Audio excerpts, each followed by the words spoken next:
Qual dimensão da história é mais importante? A dimensão macro, aquela em que a gente consegue observar o fenômeno por cima, o fenômeno histórico, estudar as grandes civilizações, a economia delas, etc, etc. Ou a história vista por baixo, aquela história que conta fatos menores do cotidiano. Que história é que realmente serve para entendermos a história e que pode ser melhor desenvolvida nas salas de aula? Ficou curioso ou curiosa? Então, eu vou falar sobre isso, só que depois da vinheta.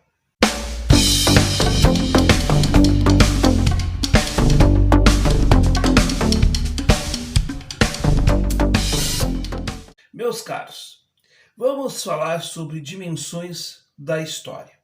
Dimensão, ou seja, tamanho tem a ver com o tamanho, o ângulo de como nós vimos as coisas. Nós podemos ver uma cidade subindo numa montanha e a gente consegue ver a cidade como um todo. Podemos ver a cidade na perspectiva de uma rua qualquer. Podemos ver a cidade, de um prédio, de um sobrado, enfim. A gente vê o mundo conforme a nossa dimensão, conforme a nossa realidade, o ângulo que a gente vê as coisas. E efetivamente, no momento em que nós temos a era das certezas e do esvaziamento da compreensão das coisas, eu diria que não há erro em se ver a cidade do ângulo da montanha, da rua, ou mesmo do sobrado ou do arranha-céu. A verdade é que depende da tua necessidade, do que tu quer entender, do que tu quer ver.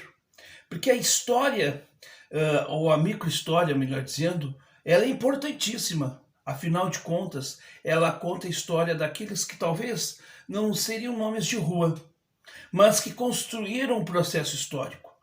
Aliás, eu costumo dizer para os meus alunos e para os meus amigos, enfim, que todos nós somos agentes históricos.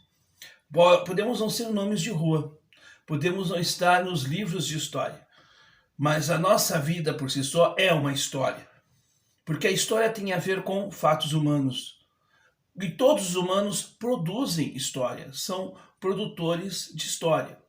Mas por que nos livros didáticos, por exemplo, não tem essas histórias menores?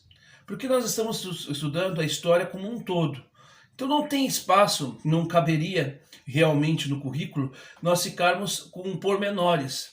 Mas dá para trabalhar sim com essa história, microhistória, através, por exemplo, do processo da história oral, que é um método implementado desde a década de 70, pelo CPDOC da Fundação Getúlio Vargas.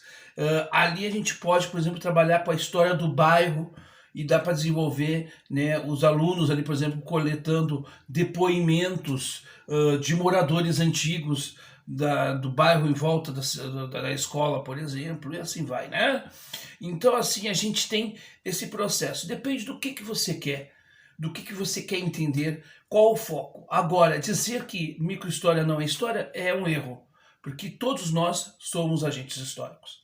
A verdade é que, talvez, na microhistória a gente consiga entender como é que se dá as coisas que no macro acontecem e como isso chega no micro. As decisões do poder, como é que elas chegam nas camadas mais populares?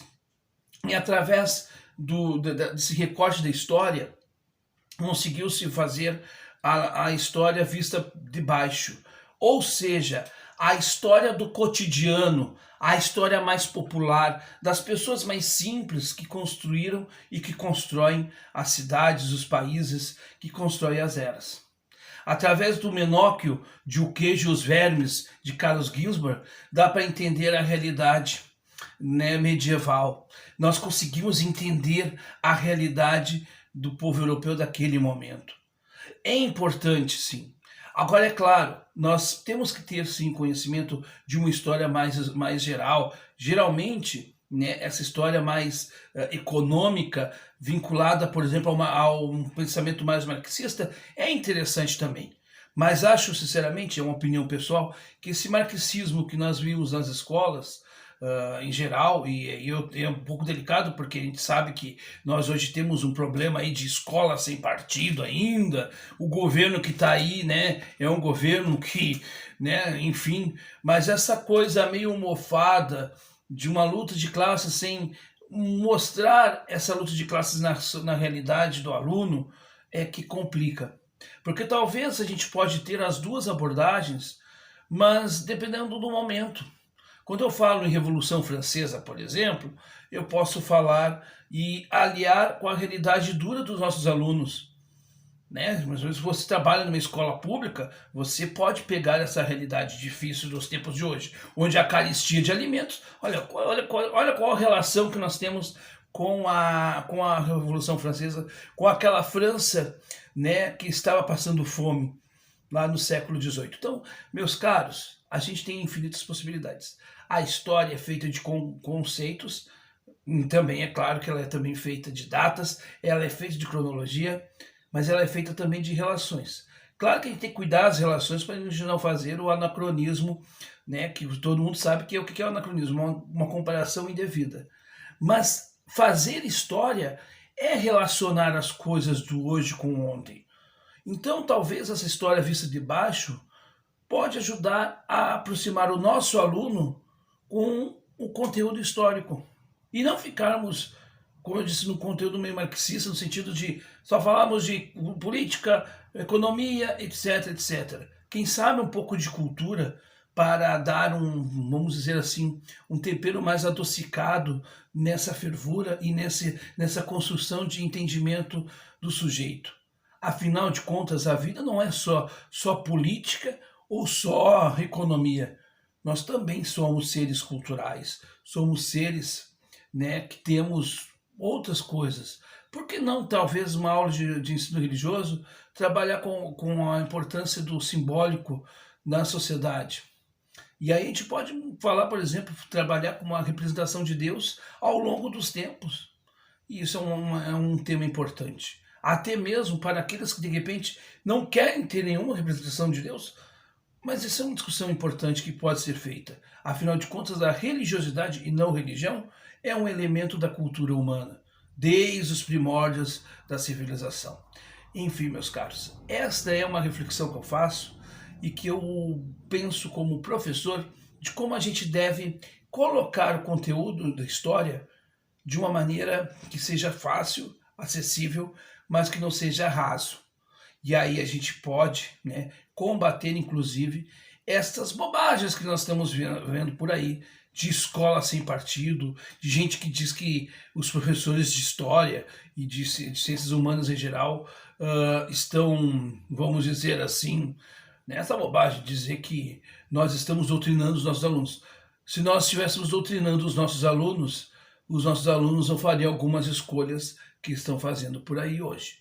Não só falo na questão política, mas também, né, nas suas questões pessoais mesmo, não tem problema nenhum.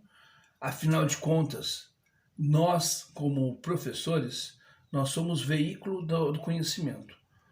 O uso ou não desse conhecimento, quem faz é o aluno. E aí esse é o processo. Nós não somos obrigados e não temos que obrigar ninguém a nada. Então é nesse sentido. Então, que eu estou falando e que acho que é preciso que a gente coloque isso muito às claras para aqueles, inclusive, que não conhecem o processo de educação.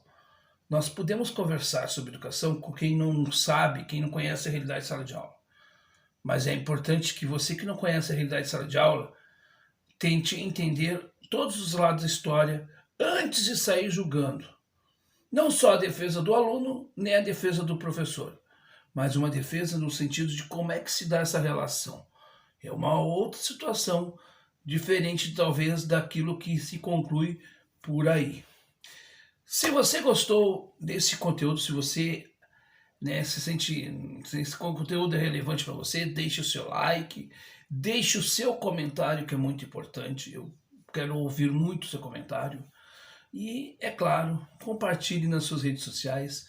Traga um maior número de pessoas para o nosso canal. Nós estamos já com 340 e eu estou com uma meta aí até o final do ano de chegarmos a 1000 inscritos aqui no Falando de História, tá? E também, tá, para você aí, tem o nosso blog, o Falando de História lá no Blogspot. Vou deixar o link na descrição aqui para você. Acesse e a gente vai ter agora, a partir do mês de maio, nós vamos ter posts diários, né, sobre conteúdos de história, política, né, ciência, filosofia, enfim, mas tudo a partir da perspectiva histórica. Até!